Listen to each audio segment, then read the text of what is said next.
So మీరు ఈ vlogs అనేది ఎలా వచ్చింది థాట్? నాకు ఎడిటింగ్ అంటే చాలా ఇష్టం. ఓ. ఎడిటింగ్ చాలా ఇష్టం అనమాట. పిచ్చి పిచ్చిగా చేసేదాన్ని.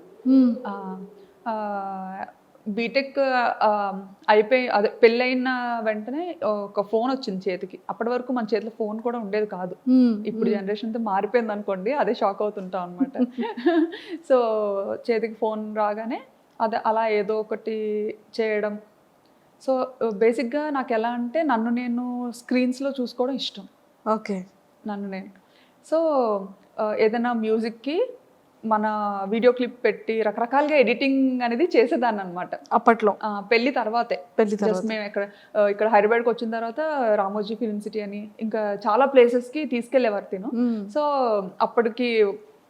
అప్పటికే మనకి ఫోన్ అనేది కొత్తగా అలవాటు. సో అందులో కెమెరా ఉంది అంటే అది ఇంకా కొత్త విషయం కదా. అవును. సో విపరీతంగా ఫొటోస్ వీడియోస్ ఫుల్గా అనమాట నిండిపోయేలా తీసేసుకునే వాళ్ళం.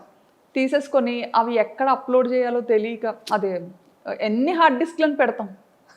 ట్రూ. సో అలాగా హార్డ్ డిస్క్లో పెట్టినవి మళ్ళీ అంత ఈజీ కాదు. ఎప్పుడైనా చూసుకోవాలి అనుకుంటే మళ్ళీ తీసి చూసుకోవడం కూడా డిఫికల్ట్. అవును. సో మేము అప్పుడు ఒక థాట్ వచ్చిందనమాట. అది మా హస్బెండ్ ఇలా ఎందుకు యూట్యూబ్లో ఒక అకౌంట్ ఉంటుంది, దానికి నువ్వు పెట్టేయాల్సినవన్నీ పెట్టేసి ప్రైవేట్లో ఉంచేసుకుంటే సరిపోతుంది, ఎవరికి కనపడదు కూడా, మనకి మెమరీ కూడా మంచిగా సేవ్ అవుతుంది, నచ్చినప్పుడు డిలీట్ చేసుకోవచ్చు అని చెప్పి ఫస్ట్ థాట్ అది.